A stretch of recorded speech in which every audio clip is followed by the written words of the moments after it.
Today on Humans in 5, we'd like to talk to you a little bit about stories. And we have got a doozy of a tale to talk about today.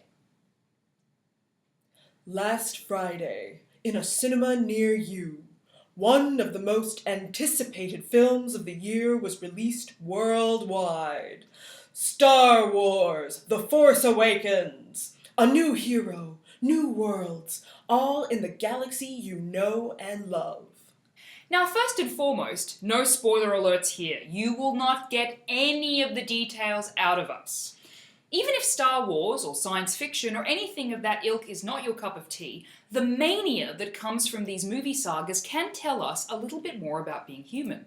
The fact that people are going crazy over the 7th film in a series should ring a bell and signal to curious people studying culture that there's something to investigate. Many studies over the past 2 centuries have shown that humans don't just love stories, but that we love hearing the same stories over and over again. That's not to say that we're boring in how we make or watch movies, but across many different cultures and over large time spans, humans have used similar plot devices and themes to share knowledge, social mores and graces, and other culturally interesting information between members of the population. One of the biggest books on this phenomena was penned by one of the fathers of contemporary anthropology, James Frazer.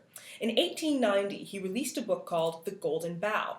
Among other observations, Frazer noticed that certain themes come up in stories not only within a culture, but across many different isolated cultures found all over the world. Some of these themes include a sacrifice, death and resurrection, a central hero who has to gain specific skills, the use of a scapegoat. Don't these themes sound a bit familiar? That's because many of them are still found in the tales we tell today.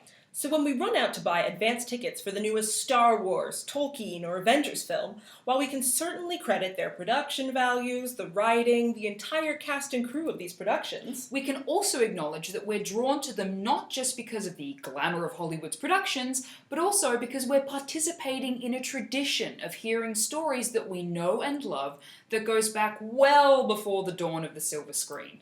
So may the Force be with you, and we'll see you next time on Humans in 5.